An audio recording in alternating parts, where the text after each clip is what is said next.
আচ্ছা আমি কি বলবো? I am seeing a cricket match, I am watching a cricket match. ও মুশকিল। আমি কি বলবো? I am hearing a music, I am listening to a music. মাথা ঘুরে যাচ্ছে তো, বুঝতে পারছো না কোথায় হিয়ারিং বলবো, কোথাও লিসেন বলবো, কোথায় সি বলবো, কোথাও ওয়াচিং বলবো। কিছুই বুঝতে পারছো না, খুবই কনফিউজ, মাথা ঘুরে যাওয়ার মতন কনফিউশন। হ্যাঁ, সেই কনফিউশন দূর করার জন্যই আজকের আমার এই ভিডিও।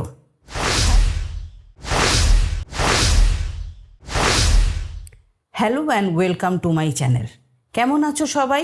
আশা করি সবাই খুব ভালো আছো, খুব ভালোভাবে পড়াশোনা করছো, খুব ভালো ভালো রেজাল্ট করছো।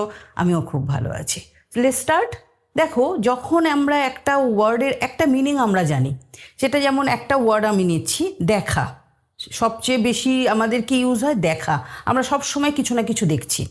তো সি মানে দেখা, লুক মানে দেখা, ওয়াচ মানেও দেখা।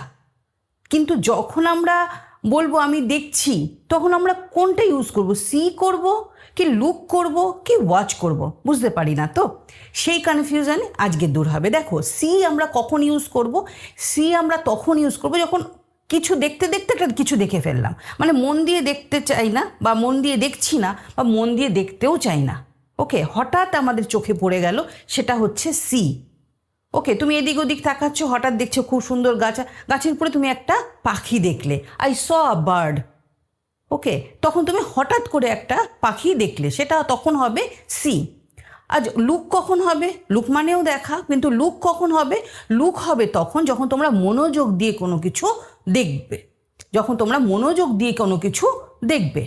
যেমন তুমি মনে করো স্কুলে আছো, ক্লাসে আছো, টিচার তোমাকে পড়াচ্ছে। দেখো, টিচাররা সবসময় ম্যামরা স্যাররা বলে লুক অ্যাট দ্য বোর্ড, সেটা ব্ল্যাক বোর্ড হোক হোয়াইট বোর্ড হোক, look at the black board or look at the white board, মানে মনোযোগ দিয়ে তোমরা বোর্ডের দিকে তাকাও, আমি কি বলছি সেটা বোঝো। এখন যেমন আমরা বলছি লুক অ্যাট মি, আমার দিকে মনোযোগ দিয়ে এই ভিডিওর দিকে তাকাও, দেখো। তো মনোযোগ দিয়ে যখন আমরা কোনো কিছু দেখি, সেটা হচ্ছে লুক।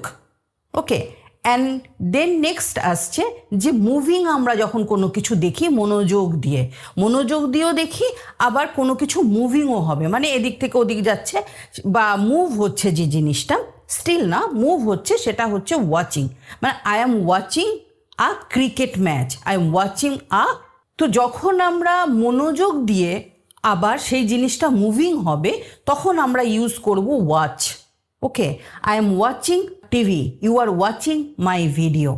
তুমি মনোযোগ দিয়ে আমার ভিডিও দেখছো আর আমি মুভ করছি ভিডিওতে, দ্যাট মিনস এটা ওয়াচিং হবে। তো ক্লিয়ার হলো? সি মানে আমরা যখন হঠাৎ কিছু দেখে ফেলি উইদাউট এনি ইন্টেনশন, হঠাৎ আমাদের চোখে কিছু এসে যায়, আমরা কিছু দেখে ফেলি, তখন হচ্ছে সি। যখন আমরা মনোযোগ দিয়ে কিছু দেখি, সেটা হচ্ছে লুক। আর যখন মনোযোগ দিয়ে মুভিং কিছু দেখি, সেটা হচ্ছে ওয়াচ। এবার তোমরা কতটা বুঝলে একটা আমি তোমাদেরকে কোয়েশ্চেন করছি। দেখো, রমা একটা মেয়ে, একটা অফিসে কাজ করে, ওর একজন বয়ফ্রেন্ড আছে। ও অফিস শেষে ও 10 মিনিট আগে আর কি, 10 মিনিট পরে ছুটি হবে, তো রমা ফোন করলো ওর বয়ফ্রেন্ডকে যে তুমি আমার অফিসে চলে আসো, আমাকে নিয়ে যাও। ওকে, তো ওখান থেকে ওর বয়ফ্রেন্ড বলছে যে আজকের আমার একদম টাইম নেই, আমি তোমাকে নিতে আসতে পারবো না। তো যাই হোক, দুজনের মধ্যে একটু আর্গুমেন্ট হলো, যেরকম হয় যে আমি বলছি তুমি পারবে না, হোয়াট এভার হলো। তো রমা অফিস থেকে বেরিয়ে বাস স্ট্যান্ডে দাঁড়িয়ে রয়েছে, এদিক ওদিক তাকাচ্ছে যে বাস আসবে কি অটো আসবে, যাতে করে ও যাবে। হঠাৎ অফিসের সামনে একটা শপিং মলের সামনে হঠাৎ দেখতে দেখতে দেখলো ওর বয়ফ্রেন্ডের মতন একজনকে, ওর বয়ফ্রেন্ডকে দেখলো। ওকে, হঠাৎ ও দেখে ফেললো, ওকে আশাই করেনি ওর বয়ফ্রেন্ডকে শপিং মলের সামনে, তো হঠাৎ দেখে নিল। তো এখানে তোমরা কি ইউজ করবে? রমা ওর বয়ফ্রেন্ডকে দেখলো, এখানে তোমরা কি ইউজ করবে? See, look or watch? লিখে পাঠাও আমাকে কমেন্টে। তারপরে রমা যেই দেখলো যে একটা, আরে ও তো বললো বিজি আছে, কিন্তু ও তো এখানে। ওকে, তখন ও মনোযোগ দিয়ে বয়ফ্রেন্ডের দিকে, সেই যে ছেলেটাকে ও এতক্ষণ বয়ফ্রেন্ড ভাবছিল তার দিকে ও মনোযোগ দিয়ে তাকালো। এখানে তোমরা সেন্টেন্সে কি ইউজ করবে? এবারে ও দেখলো, খানিকক্ষণ যখন মনোযোগ দিয়ে দেখে ও কনফার্ম হয়ে গেল যে হ্যাঁ, এটাই আমার বয়ফ্রেন্ড, যে কিছুক্ষণ আগে আমাকে বলছিল ওর নাকি টাইম নেই। ওকে, যখন ও মনোযোগ দিয়ে দেখলো, তখন ও দেখলো যে অন্য একটা মেয়ের সাথে ওর বয়ফ্রেন্ড সেই মেয়েটার সাথে চলে গেল, মানে মুভিং হলো। এখানেই বা তোমরা কি ইউজ করবে আমাকে কমেন্টে লিখে জানাও। আর এর সাথে আরেকটা কথা আমি বলি, আজকের ভিডিওর লাস্টে তোমাদের জন্য আছে ভীষণ বড় একটা সুখবর। হ্যাঁ, গুড নিউজ, ঠিকই বলছো। যেটা জানার জন্য কিন্তু তোমাদেরকে আমার ভিডিও লাস্ট পর্যন্ত দেখতে হবে। এরপরে আসি আমরা নেক্সট কনফিউশনে। আমরা নেক্সট যে কনফিউশনে যাব সেটা হচ্ছে here and listen. Okay, here and listen. দেখো, যখন আমরা কোনো কিছু এমনি শুনি, কোনো কিছু জাস্ট কান খোলা আছে, কিছু একটা শুনলে, তুমি মনে করো ঘরের মধ্যে আছো, হঠাৎ একটা কোনো নয়েজ বা কিছু এলো, তোমাকে কেউ জিজ্ঞেস করবে did you hear that noise, তুমি ওই শব্দটা শুনতে পেলে? তখন মানে তুমি কোনো কিছু এফর্ট লাগাচ্ছ না, ওটা তোমার কানে এসে পড়ছে, তাই তুমি শুনছো, মানে একেবারেই মনোযোগ দিয়ে না। কিন্তু যখন তুমি কোনো কিছু মনোযোগ দিয়ে শোনো, তখন সেটা হয়ে যায় কিন্তু listen. Like I am listening to music, I am listening to music. আমি মিউজিকটা শুনছি, মন দিয়ে কারোর গান শুনছি। আমরা যখন কারোর গান শুনি, বিশেষ করে যখন ফেভারিট কোনো সং হয়, তখন আমরা খুব মনোযোগ দিয়ে শুনি। তো হিয়ার যেটা আমাদের অটোমেটিক্যালি হয়, আর লিসেন যেটা আমরা মন দিয়ে করি। এরপরে যেটা বলবো আমি, যেটা আমি আজকে নেক্সট আমার যে কনফিউশন, সেটা কনফিউশনটা কি, যে দেখো হ্যাড মানে ছিল, ওয়াজ মানে ছিল, দুটোই আমরা পাস্ট টেন্সের জন্য ইউজ করি। ওয়াজ মানেও ছিল, হ্যাড মানেও ছিল। এবারে মনে করো আমি বলছি যে আমি মুম্বাইতে ছিলাম। Okay, I had in Mumbai. I had কীরকম হচ্ছে না, মানে কোথায় আমরা ওয়াজ ইউজ করব, কোথায় আমরা হ্যাড ইউজ করব। এবারে সেই কনফিউশন আমি দূর করছি। দেখো, হ্যাড আমরা ইউজ করব তখন যখন আমার কিছু ছিল। I had a car, I had a book, what ever. যখন তোমার কিছু ছিল, তুমি ছিলে না, তোমার কিছু ছিল। বা I had a pen, I had a book, I had a car, I had a scooty, মানে ওটা আমার ছিল। আর আই ওয়াজ ইন মুম্বাই, আমি মুম্বাইতে ছিলাম, যখন আমি ছিলাম বোঝাবো, তখন হবে ওয়াজ। আই ওয়াজ দেয়ার ইন মুম্বাইও বলতে পারো, আই ওয়াজ দেয়ার ইন দিল্লিও বলতে পারো, হোয়াট এভার। ওকে, তো যখন তুমি ছিলে তখন হবে ওয়াজ, যখন তোমার ছিল তখন হবে হ্যাড। আই থিঙ্ক যে এই যে আজকে আমি 3টে ওয়ার্ড নিয়ে ইউজ করলাম, দেখা, শোনা আর ছিল, এই 3টের কনফিউশন তোমাদের আর হবে না।